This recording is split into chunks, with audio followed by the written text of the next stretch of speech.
When your soul weeps, what do? When a door of mourning opens, and you enter a dark tunnel, and don't know, am I in here only 1 day, or 10 days deep, or a year, and when will I ever get out? What do you do then? I thought for a long time how to name this presentation. I thought about the title, The Secret of Suffering. Then I felt magnanimous, because I thought, what do you know about the secret of suffering? Huh? I never suffered a war. I never had chronic pain. I never went through chemotherapy. So what do I know about suffering? When we talk about suffering, we step on holy ground. And if you're currently going through suffering, there is a great risk of my words sounding like mockery. Because you might ask, who gives you the right? You're not in my situation. And I'd have to say I have no right to instruct you, and that's not my intention. What rather gives me the right to talk about the subject is that I know people who suffered much, sometimes personally, and with some I learned from them in books. And I ended up with a more modest title for this presentation, Walking on Water. Because sometimes suffering is like a deep ocean where you lose your grip and there's no more bridge and you can't control anything anymore. And we'll either sink in that and drown, or we'll somehow learn to walk on it. And since I personally don't understand much of this, the title is now Walking on Water for Beginners.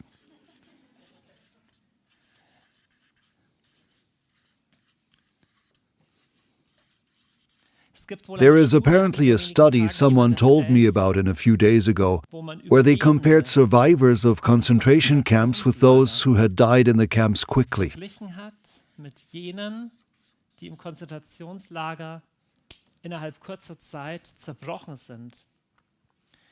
And the interesting thing is that there seemed to be a difference between the two groups. One group asked, why is this happening to me? Why is the world so evil, so that there are such awful places like this camp?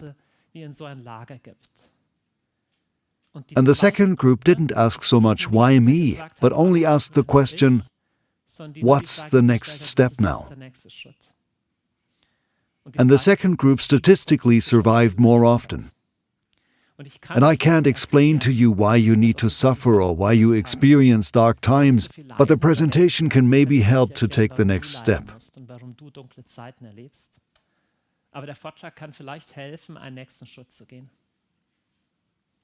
Suffering is sometimes like the following story. There was a family living in a nice house, and they had furnished it well, and they had fruit trees in their garden all around, and a doghouse and a fence around everything. And behind the fence was wild terrain. They never went there. One day a great storm passed over the field, a hurricane, and it tore down the fence and ruined the garden.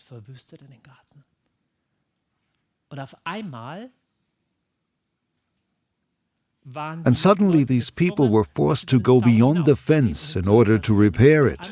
And suddenly they saw the land beyond the fence is so big, and then they see people keeping cows in that vast land, and they asked, who does this land belong to? And the herdsman replied, oh, to the rich people behind in that house. But they were never here, they never dared to come out and explore what there is in this land. When suffering enters your life, at first it's like destruction. It knocks all order down and all security is gone. But it's also a call to explore what else there is. Perhaps an unlived land in your life or your heart. The only part is that it comes in such an uncomfortable way into your life when suffering calls. With me, it was not really a literal call. One such call was only weeks ago. I was speaking at an international conference, and I literally come from the stage and walk to the car and get a call from the emergency room. And I see it's the number of a person very dear to me. And I think, oh nice, they're calling me, and I pick up. But I don't hear the familiar voice, but the voice of a man who asks, "Are you Johannes Hartl?"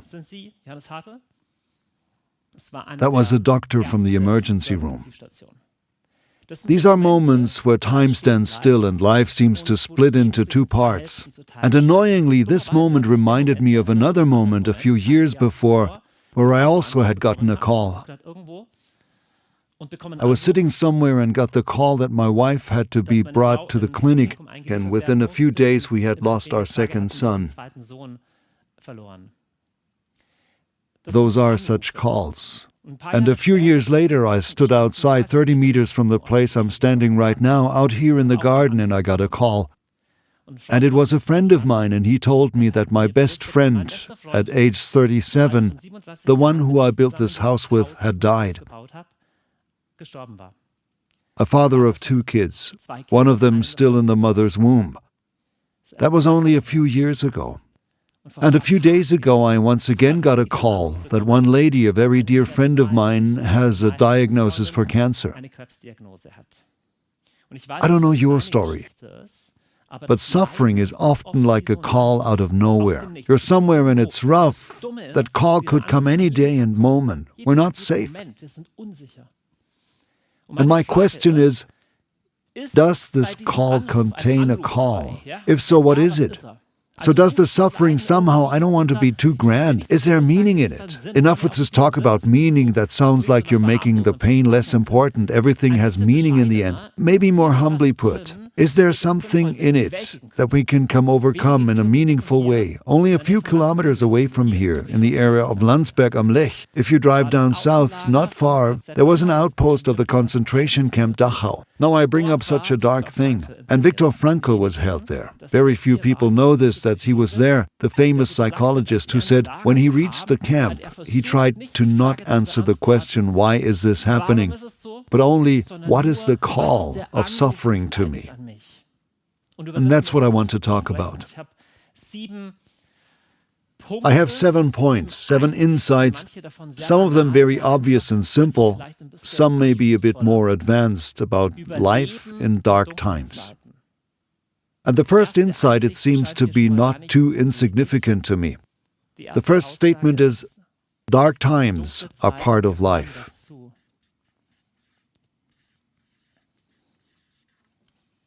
And with that I mean to each life, each normal biography. There's no one who doesn't have such times. And this is important to know because suffering tends to isolate us. It makes you think, I'm the only one. Life looks so great with everyone else. Look at Instagram, how happy all the couples are. And only my marriage has to fail, typical. Or everyone has kids, happy kids, only we can't have kids. Everyone has a partner, only I have to be single, etc. There is this risk to think I'm the only one who suffers, because we also live in a culture that likes to hide suffering. Almost every culture shows grief, grieving ceremonies, rituals of grief, and with us, it's kind of pushed away. You can go to a therapist, but please be happy again quickly. The truth is, a person who pretends to never suffer and never have dark times, that's just someone who is either a very good imposter or worse, it's deceiving themselves. Dark times are part of life. It's not normal to live a life where you go from victory to victory. And anything that sounds like self-improvement and get more out of your potential, it's all nonsense. If I have thought about the fact that every human life includes suffering, and it will always be there, whatever you may do, we can't just skip this topic. Because we humans are mortal, because we make mistakes, because we are vulnerable. Yes, because we in the end are all heading towards death, and even the death of loved ones. So you can tell this isn't your average feel-good presentation, but dark times are part of life. But the second statement is just as important. Dark times don't last forever.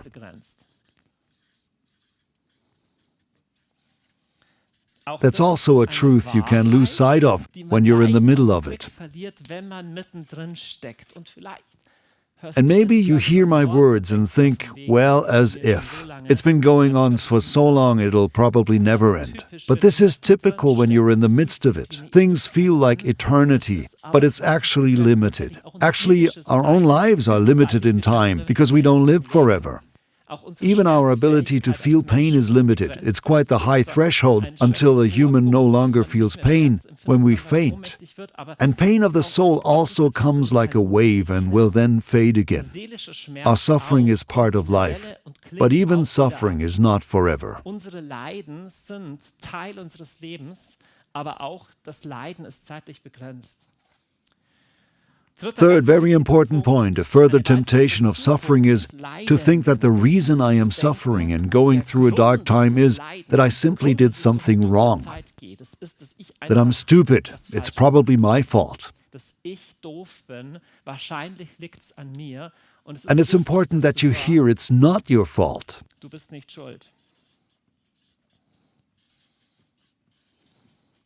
It's not your fault that you got sick. You might say, well, I ate an unhealthy diet. Well, you know what? There are people who eat in very healthy ways but still get sick. See, we do have a responsibility. Each human is responsible. We can be at fault, but it's not a simple connection where good people always feel good and bad people always feel bad. It's very often not like that at all. First of all, there aren't really good and really bad people. The connection isn't there like that. And in our heads we know that. But when you go through suffering, the temptation is extremely great to think, well, it's probably a punishment. It's probably my fault after all. And had I only done more back then you enter a thought spiral that you will never get out of. Had I watched my children better, this wouldn't have happened. You can never watch your kids 100%. If I had only invested more in my relationship, my health, or my finances, then... Well, maybe that's true, but even then you couldn't completely guarantee that this wouldn't have happened. You can eat healthy as you want, smoke as little and drink as little and not be overweight, and still there's no guarantee that you won't get sick, as in the effects of an unhealthy diet. It's not purely your fault. I'm currently reading a book that is quite intense, and it's from a true hero whose name isn't so easy to pronounce for us, Sylvester Krčméry.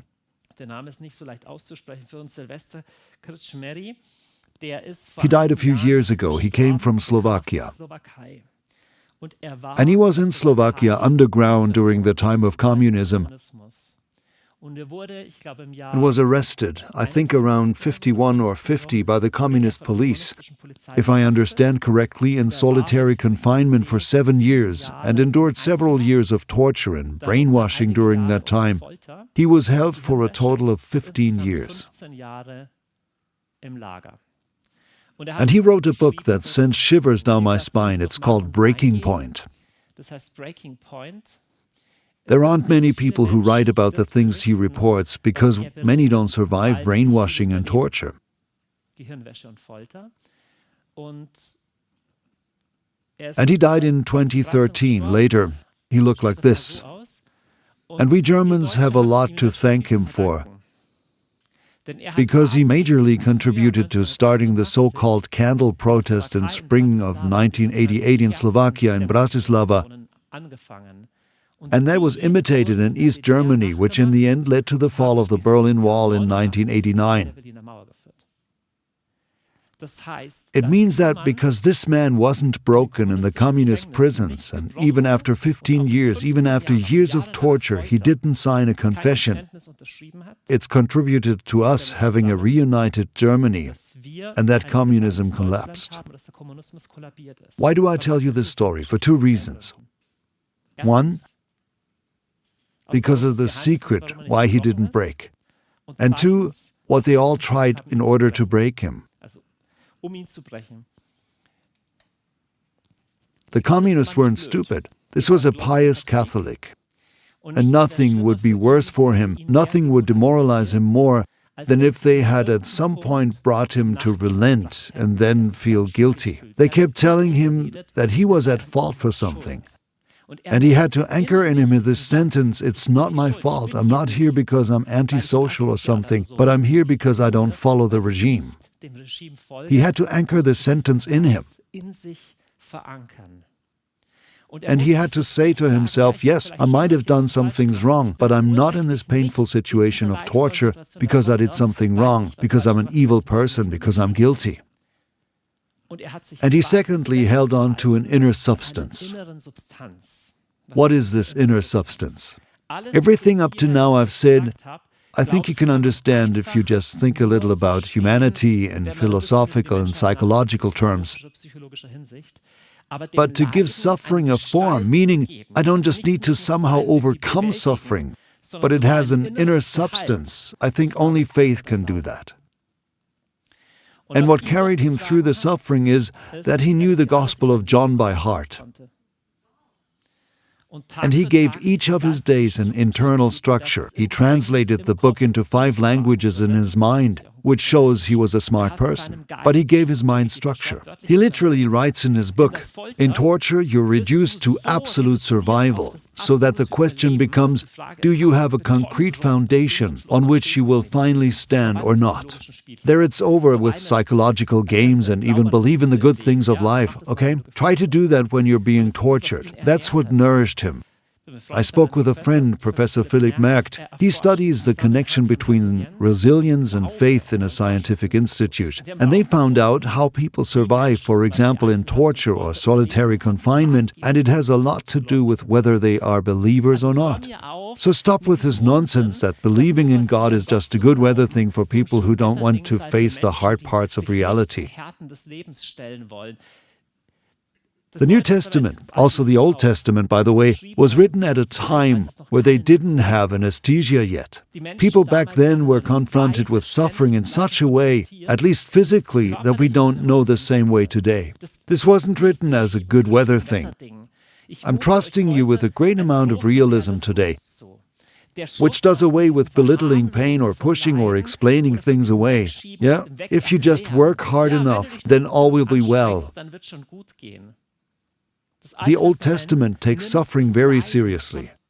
And not just, well, sometimes it hits one party or another. In Psalm 34, the writer prays, "The righteous person may have many troubles, but the Lord delivers him from all of them." That's the opposite of what many people think religion is, like an empty hope in eternity or pray enough and you won't feel so bad. Here it says the opposite. It even says that the righteous will suffer. It's clearly part of a righteous life to suffer. Yes, of course, Šimry in Slovakia could have avoided the suffering if he had said, okay, I'll sign your papers. It would have been the easier way. But the path he took was a righteous path that shaped his country even decades later. And today Slovakia is proud of their hero. They even have a day named after him. And high school graduates need to memorize writings by him. He is a real hero. The first 3 things are purely, as I said, philosophical or psychological. With the next points, things get more transcendent and religious. I really believe that I can say that only the faith of the Bible, meaning Judaism and Christianity, can give suffering a positive form.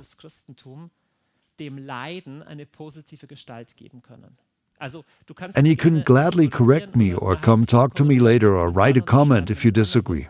Buddhism essentially teaches how you can free yourself from suffering. Suffering comes from being attached to material things, but this is an avoidance of suffering. Islam doesn't have positive concepts about suffering. The sinner gets punished and in hell. Muhammad himself never suffered, but was a victorious warrior who destroyed his enemies, and Allah stood by him by sparing him from things like suffering. So for Muslims, it's a horrifying concept that Christians say their Messiah had been killed. How could God allow such a thing? And from what I can see, even from the spiritual paths that are available, they partly have suffering as a thing. There might be some transformative way through it. But to give it a form from the inside, I believe that's the big strength of Christianity.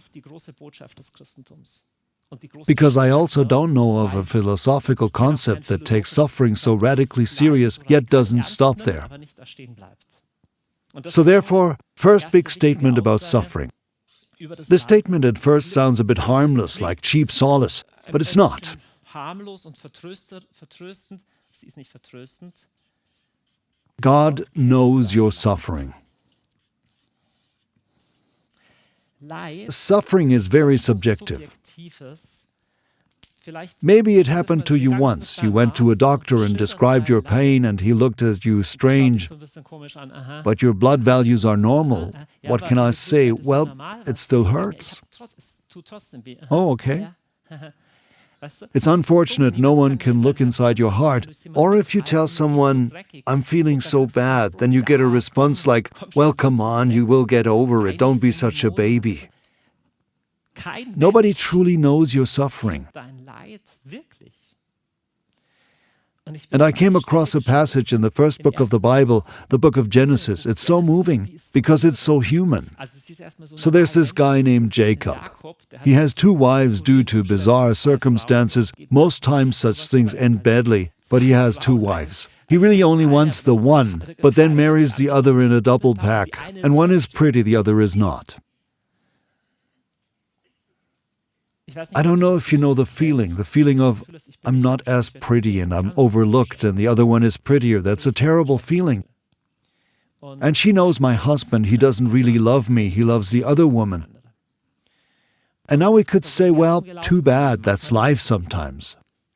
But then it says in Genesis 29:31, when the Lord God saw that Leah was less loved, He gave her more children. That's basically what the verse means.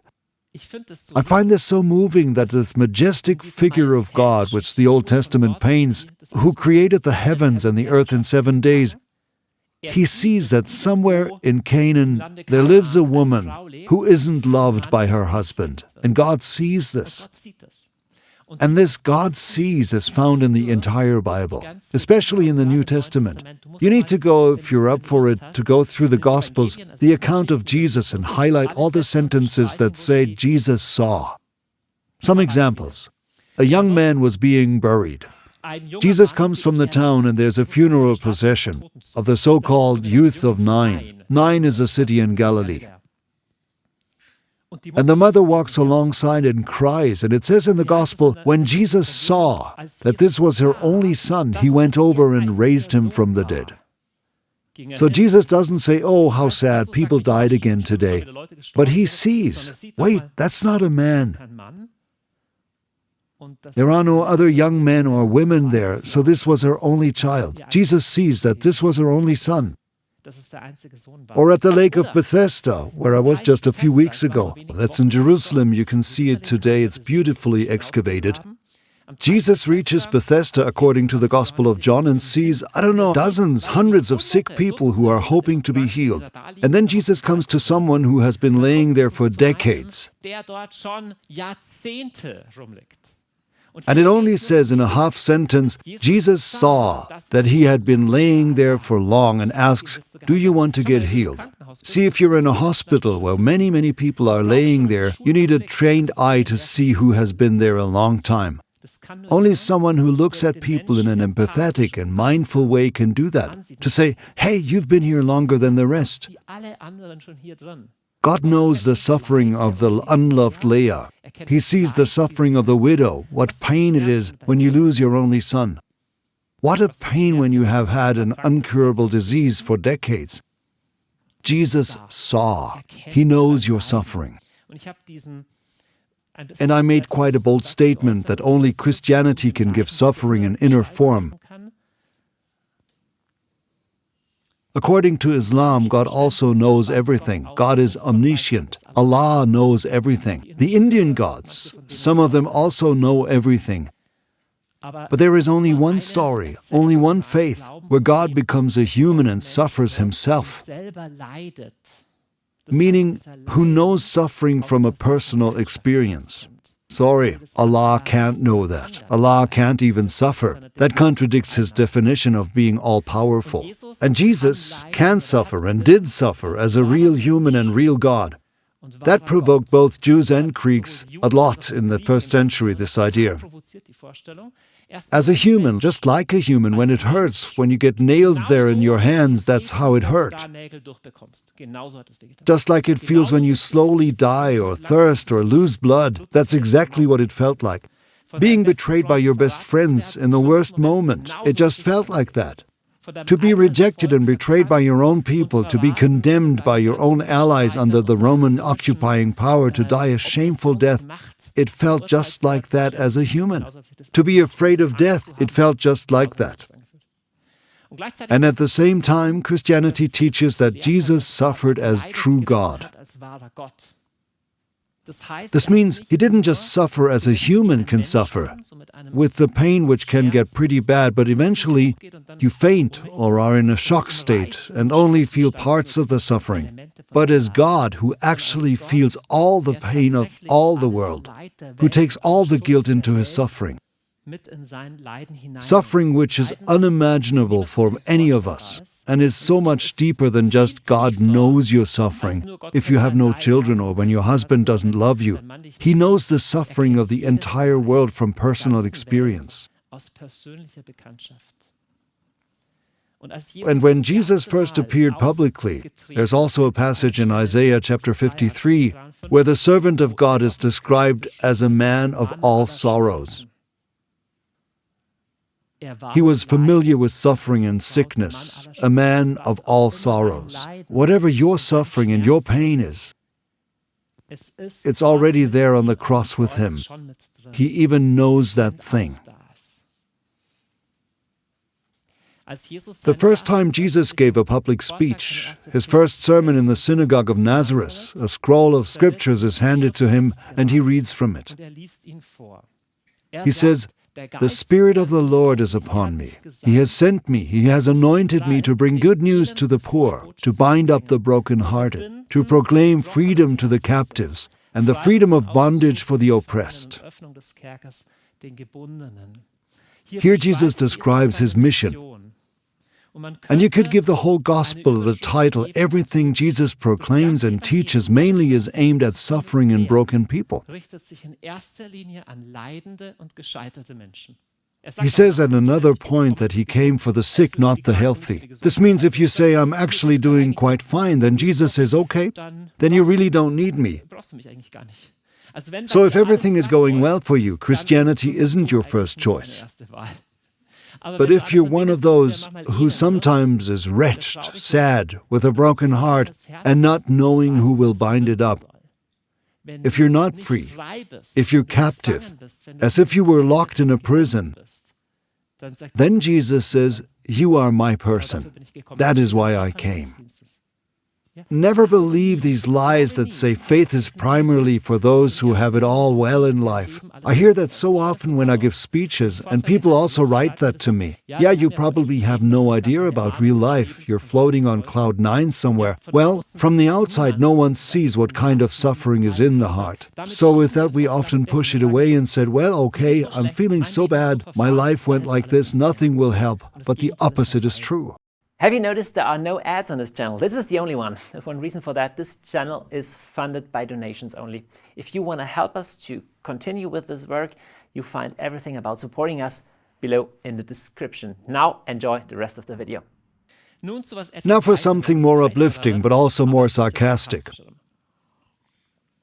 I don't know if you're familiar with it, but there's this positive psychology, and right now also in the spiritual scene, affirmations.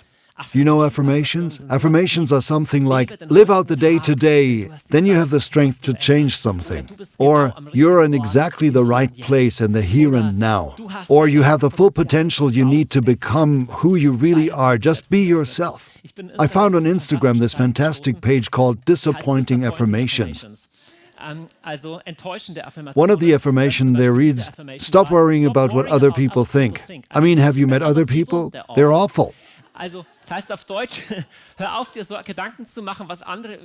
But there are worse ones. I tried to translate them for us German speakers. One, for example, says, "Be proud of what you accomplished so far. After all, nobody ever expected much of you."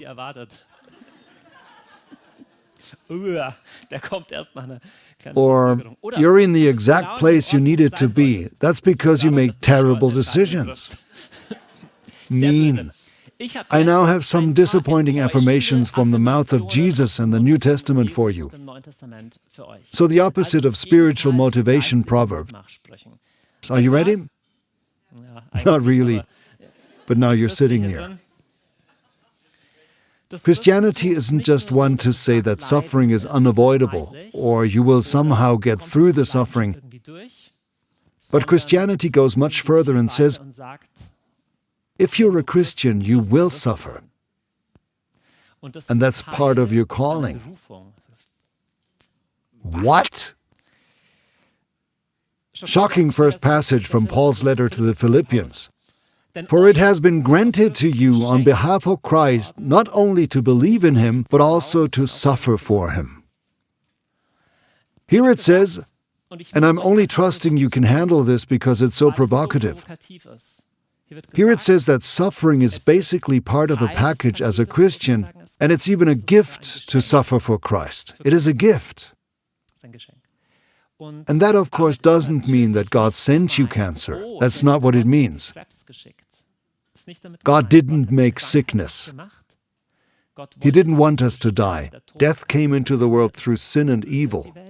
God doesn't want someone to be abused or put down and beaten. That's not what this means. Suffering isn't a good thing. But the suffering which was lived through by love and faith gains an inner form and an inner value that glorifies Jesus. That's what it means. And in that way, suffering can become a gift. In this context, of course, it mainly refers to the suffering of persecution.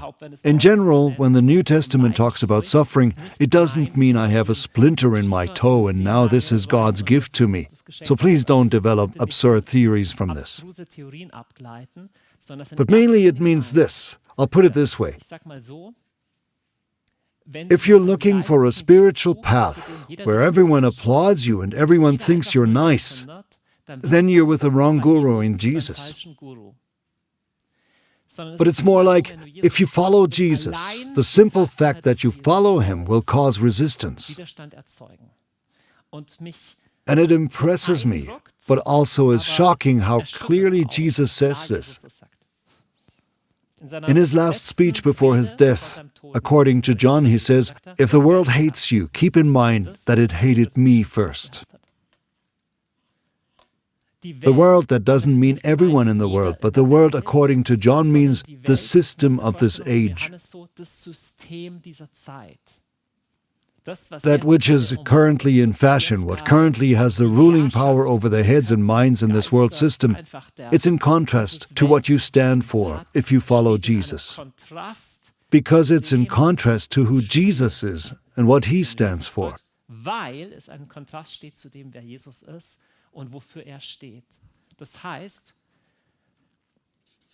It means resistance, difficult times, and even suffering are part of following Jesus.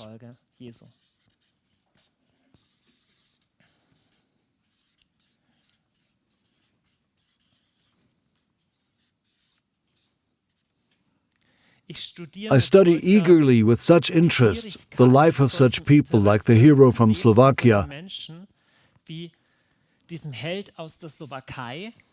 because we simply live in a time and a region of the world where being a Christian stirs up very, very little resistance. It can provoke resistance. It can cost you something sometimes. But I've met people in other parts of the world who truly risk their lives for being a Christian. And for me, those are people who are the most trustworthy, or the most convincing, and who shine Christ out. And they convict in me how spoiled, how harmless, how self-help shallow and banal we have made faith.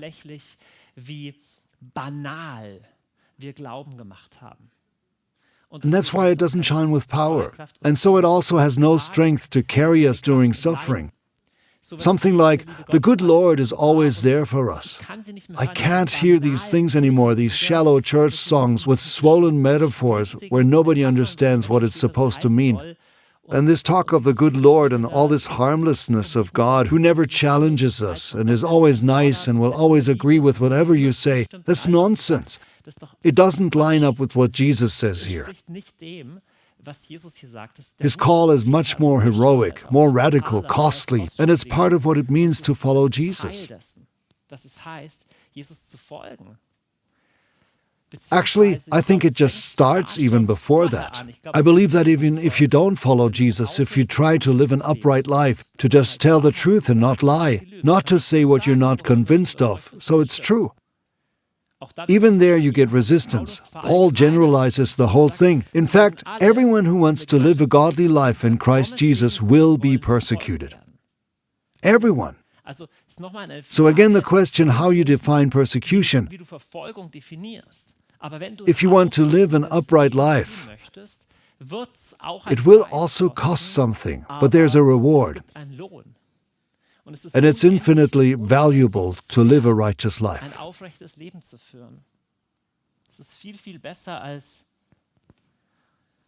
It's much better than to live a whitewashed and lounging out, seeking contemporary applause, pudding life.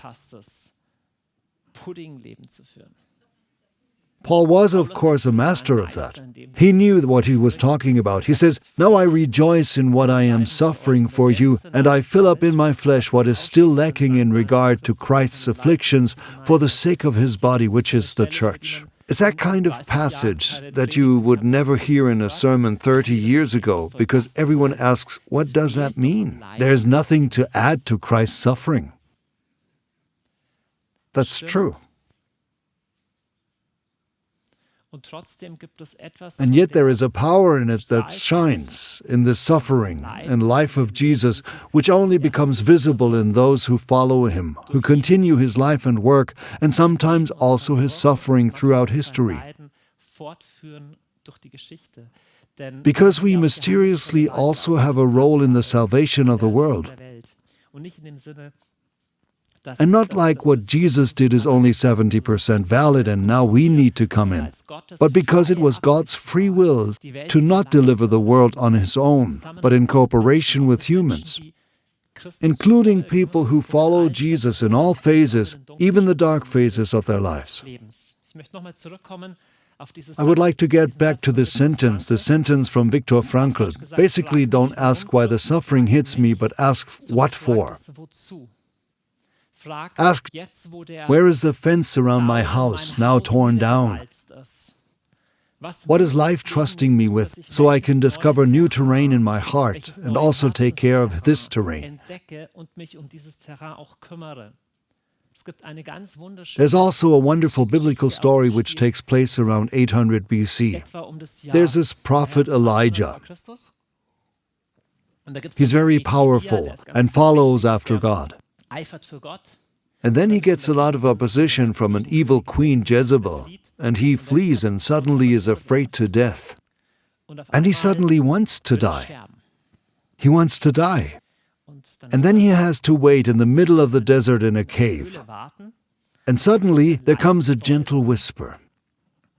And God meets him in a whole new way, and he gets a new perspective. But only in this moment of brokenness. And I'll try now to look at, how should I say,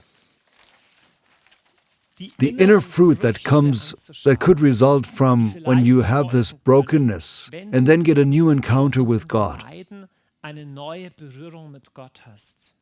That isn't like, oh, it's comforting and all is well, but more like an inner quality that can grow inside of you. Imagine a person, there are such people, who doesn't get upset right away when things don't go their way. Isn't that great? People who don't get upset right away when things aren't going their way. Or a person who think of themselves as too important. A person who is willing to overlook mistakes of others to forgive. Someone who won't be robbed of their life's joy no matter what. A person who doesn't just run away when things get difficult. I would say that someone who has that has a beautiful heart. When it comes to outside beauty, we have many sciences today. We could get a haircut, and you can dress real nice, and you can put on makeup. But how do you become beautiful on the heart level? How does the inner quality of the heart appear? How does it grow? Often it's only in times of crisis where bitterness is hiding, or how much anger needs to be fought.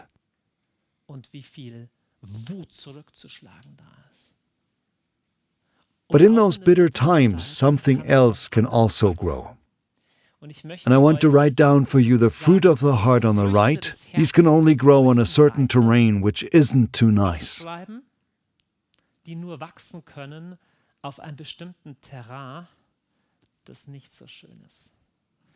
Because there's a kind of terrain in your life story we'd rather get rid of, such as the terrain of pain. Or do you know what else you might want to get rid of? Have you ever been humiliated? When someone rejects you, when someone spits on your reputation. Have you ever met someone who went through a shitstorm? When everyone put you down, who goes through mobbing. One of the worst experiences there is humiliation.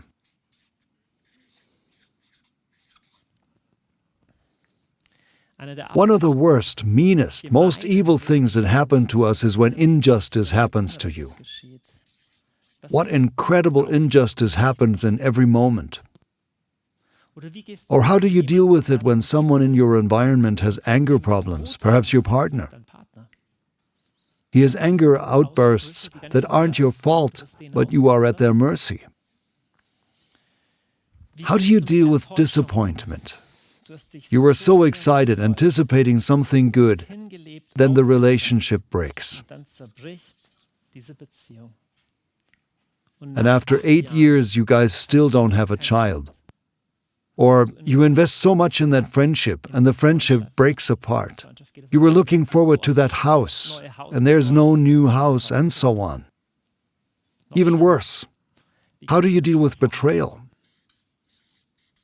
When someone breaks your trust, when someone backstabs you, when they say one thing but do the other, how do you deal with your own failure?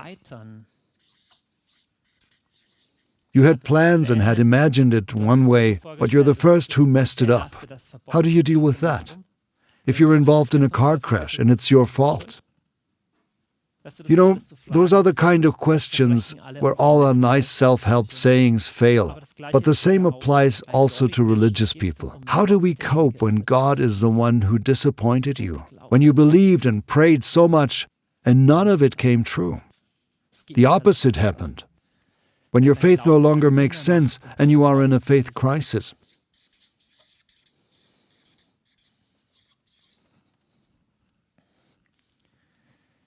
How do you cope when you suddenly have fear in your life?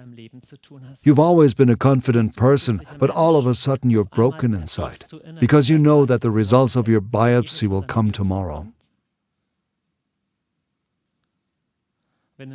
When you don't know how things will turn out, or you suddenly can't control your life anymore.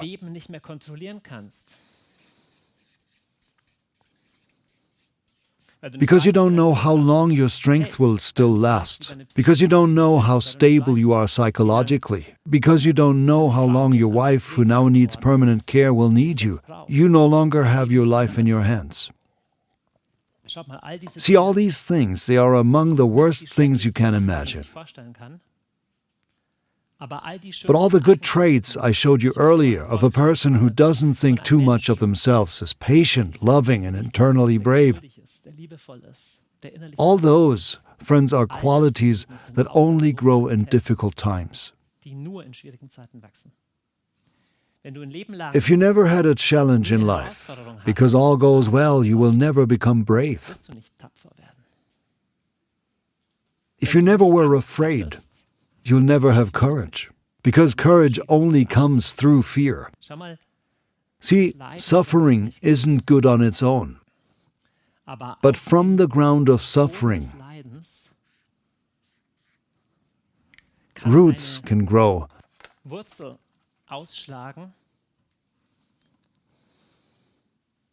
that bring forth patience. And patience is one of the best virtues. Patience means to stick with something, even when it's hard. You can't read that in a book, you can't get that from another person, but it can grow in you. When you're humiliated, there are strategies to deal with it. Either you give in and hate yourself, or you fight back. Or you humiliate someone else to feel good about yourself again. Or you fight for your rights in a defiant way. But humiliation can also lead to you responding with humility. If someone criticizes you harshly, and you come to an inner place of, okay, it's not the most important thing if I look good, then humility grows in you. How do you deal with injustice? Well, the most natural thing in the world is to respond to injustice with bitter rage. Or you could respond with forgiveness. See, forgiveness is such a nice word. C.S. Lewis said it well, everyone considers forgiveness a great idea until they have something to forgive.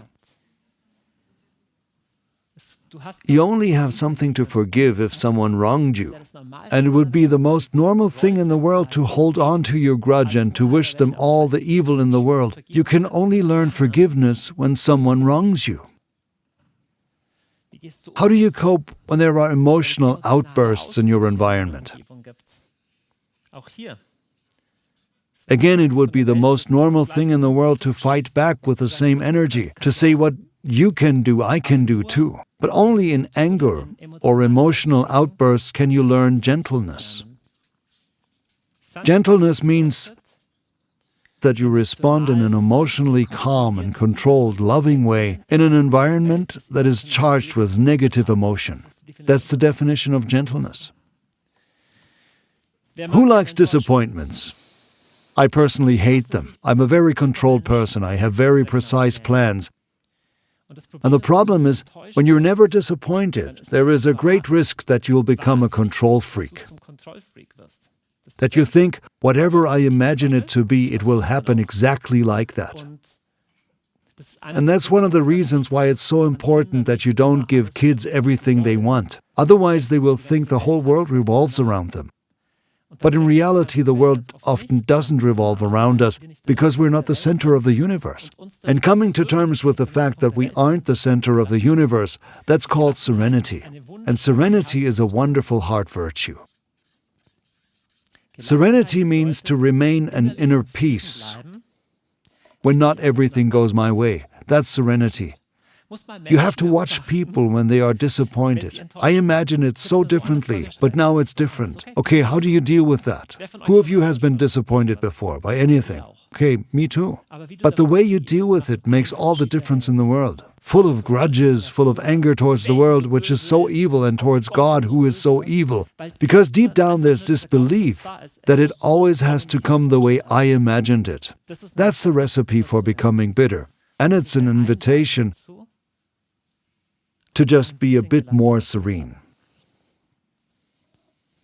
My goodness, betrayal. I mean, disappointment is already something. It's actually good that people disappoint you, because it means that you leave an illusion.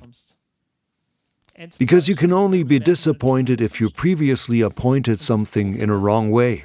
And the hard truth is, everyone will sooner or later disappoint you if you let them in close enough, because every person is only human. And each human will likely even betray you because each human is only human. And whether you still have a yes for this person or not, that's the difference between you just running after an illusion or if you truly love that person. So betrayal is a big invitation to love. To love. Because I only need love where a person is precisely not the way it suits my taste. When someone says all day, anyway, Johannes, you're the greatest, can I serve you some more tea? I bow to you. Then I don't need to love them. It's like that. Love also has this gesture of the heroic, this I will stay even if you aren't the way I expect you to be. When the betrayer came to Jesus at Gethsemane, and Jesus already knew that he will betray him, Jesus says, "Friend, why have you come?" He had even washed the man's feet earlier. That's how Jesus deals with betrayal. In general, who you are, what you are like, will be seen by how you respond when you are mistreated. And who you are and what you're like, that is revealed during suffering. What has substance and what doesn't. How do you deal with failure? Like, first of all, failure is something similar to disappointment, but it's about yourself. Failure is, wow, I'm not the way I thought I was. And you can either then, and a lot of people do this, put the blame on others. That's just because of my coworkers. It was such and such's fault. It was the other person's fault. Or you fall in a hole. It was my fault. I'm the worst. And I'll never say anything again and I'll give up. And neither really leads anywhere helpful. Failure is an invitation to, well, let go of your own self-illusions. Yes, to realize, see, I'm clearly capable of a lot of bad stuff. I'm not as great as I thought. Failure is an invitation to humility. And if you ever met a humble person,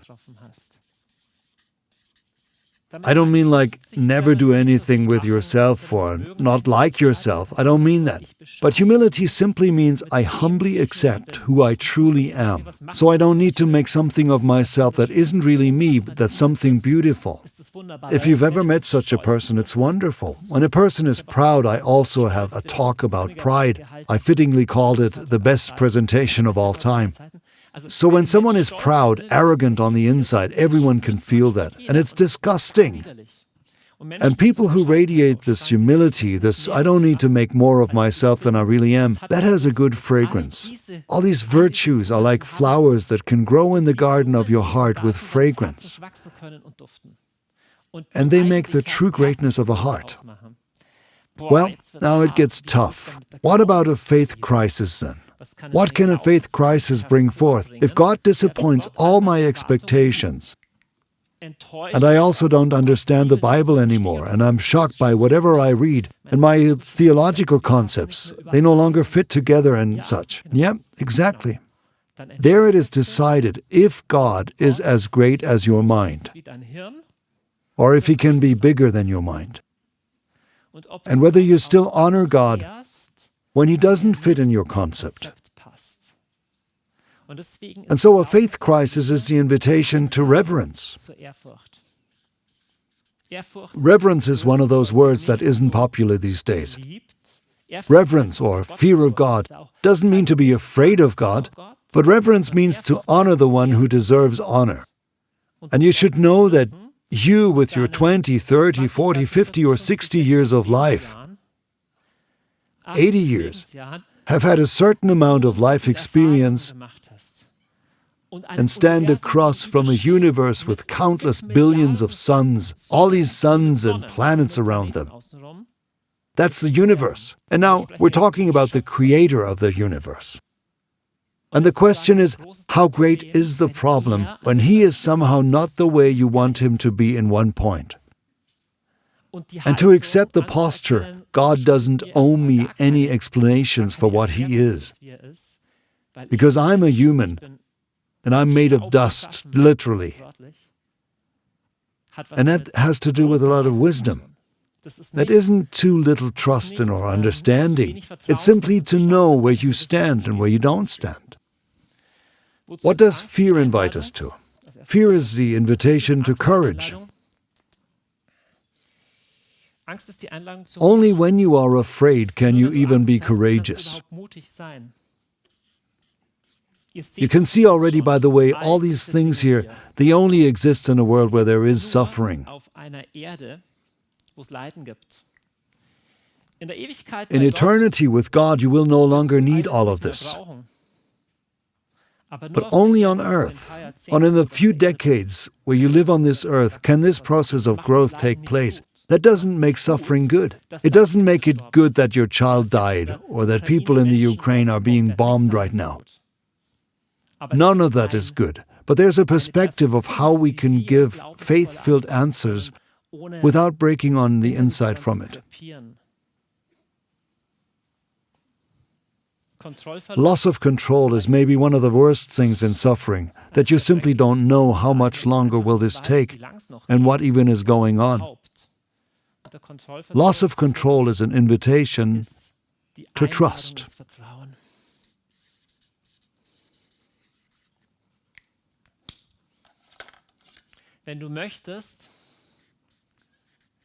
If you want well-smelling fruit to grow in your heart,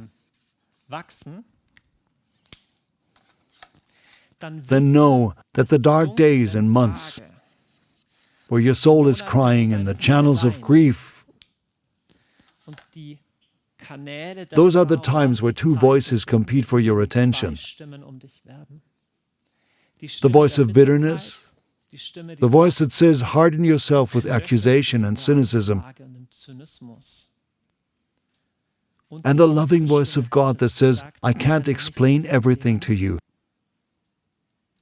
but I will stay with you. And if you listen to this voice in times of brokenness, we are incredibly vulnerable and sensitive for both. If you listen to this voice, then you will see that it will also grow in your life and become a fragrance, a blessing to you and also for others. So the sixth and last thing I have to say about walking on water was the fruit of the heart.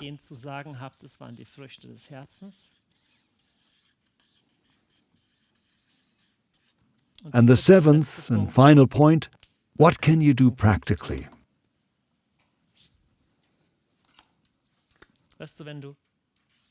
You know, when you are in difficult times, then you often don't see this, but the worst times are still often not the worst times.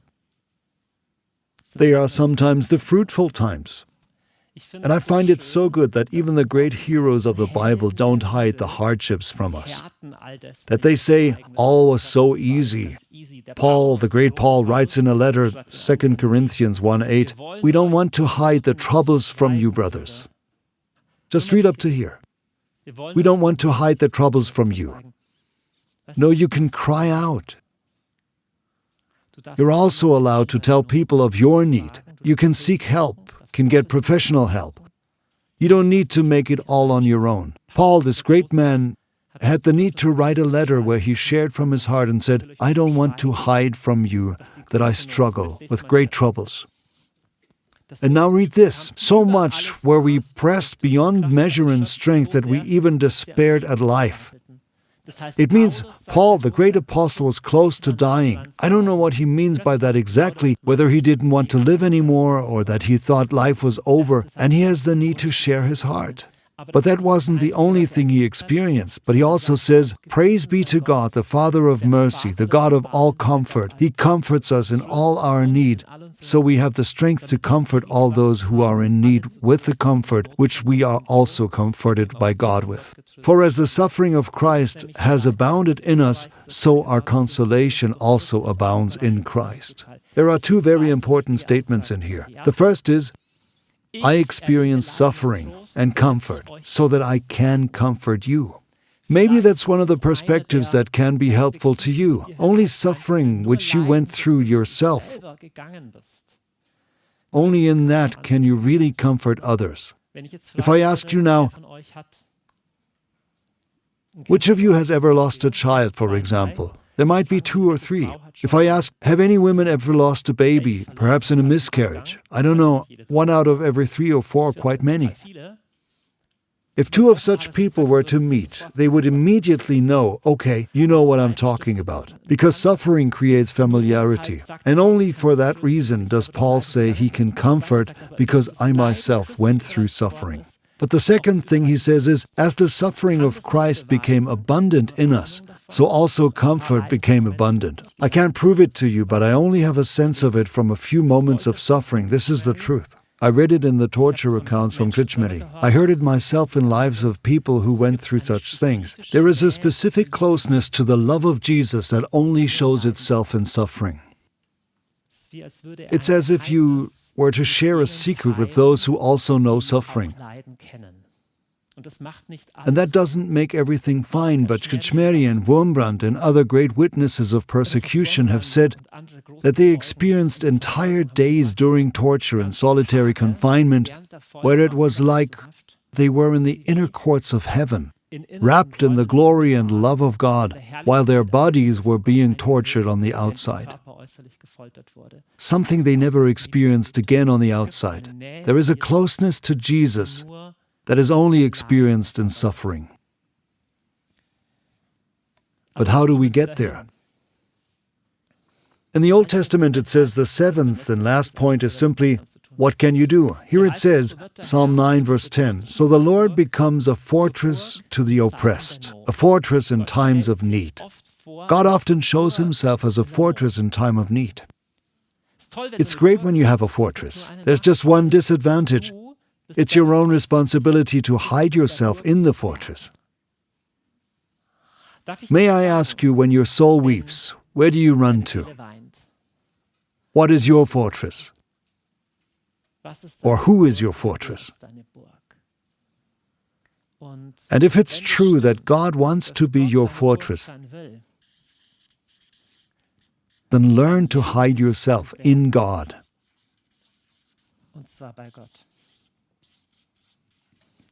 Because the natural thing is, even for Christian, I know this of myself too, that we try to hide other places. We have our strategies where we run to. When other people are bad, then, well, what then? Where do you run to? What are your mechanisms of flight? There are more healthy and less healthy strategies. We run into our work, which is soon gone again. We watch something, or we call someone, or stuff like that. Or we need something. Now, all that is okay sometimes, but it gets unhealthy if it's all the time. Jesus says very soberly in Matthew 11:28, "Come to me, all who are weary and heavy laden, I will give you rest." You can take his word for that. Either it's true or it's not. You know, the worst part of suffering isn't the suffering. The worst part of suffering is lonely and senseless suffering. And Jesus didn't promise us that we would go through life without suffering, but he did promise that we would never go through life without purpose and suffering alone, and that we can come to him, and that he's a fortress where we can hide ourselves.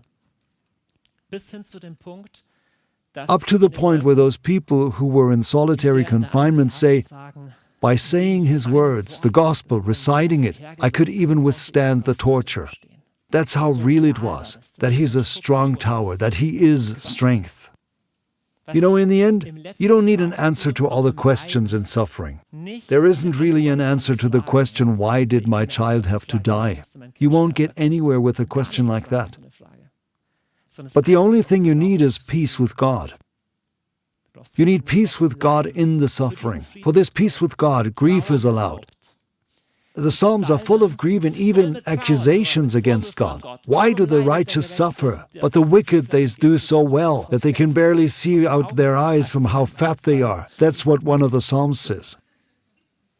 But as you accuse, you are accusing in God's direction. You aren't getting stuck in your bitterness. And when it becomes a dialogue, the accusation itself becomes a healing process. The crying and lamenting is so important. And to not just shove the pain away, this is important. But don't stay with your cries and laments on your own. It's a work of the soul during grief, but where you also come into a conversation with God and other people. One of the most shaking and strongest things, that's the last scripture for today, and it's written in the last book of the Bible. There Jesus says to one of the churches, I love this sentence, but I also quake before it. I must honestly admit, in my life, there are things of which I hope they never happen, many actually. And here Jesus, the risen one, says to John or the church in Revelations 2 verse 10, fear not the things you will suffer. My goodness, what a sentence. With this sentence, you can live and die. With this sentence, you can go into anything because it comes from the mouth of the risen one. And then he even says further, see, the devil will throw some of you in prison, so you may be tested, and you will have trials. But then, another sentence you can live and die with, be faithful unto death, and I will give you the crown of life.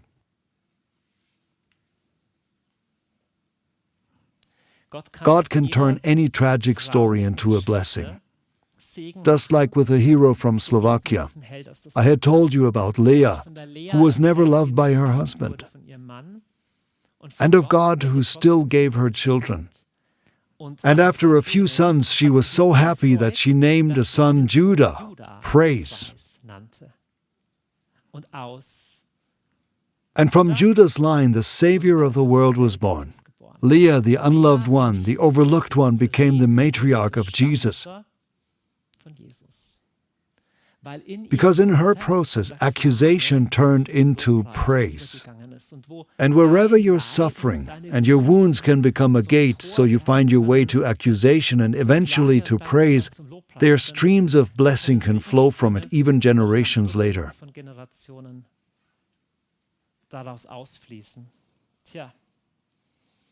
And so, each of us has their own story of suffering and their own story with God. And we go crazy when we think there is so much suffering in the world. And God tells you, no, stick with your own story, because I only tell each person their own story. You don't need to theorize how it is for others, how it is for people in Africa or the Ukraine. God only tells you your own story, namely at your own pace. I'm reaching the end. How do you walk on water? How does it work then? There's the story. Someone walks on water, or at least they try to. Because the problem is, when they see how high the waves are, he gets scared and he sinks.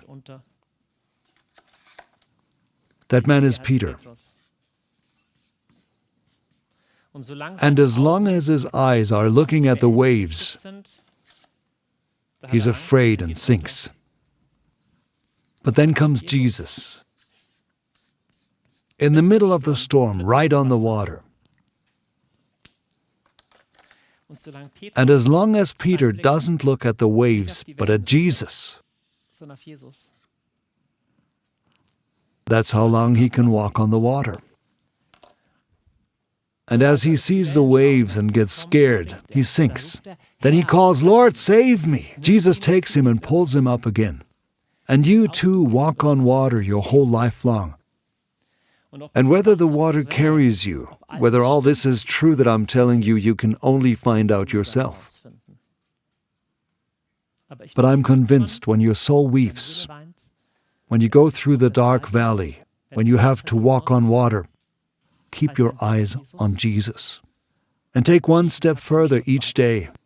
Just like Churchill said so well, if you have to go through hell, keep going. And I will add, keep going with your eyes on Jesus, step by step, day by day.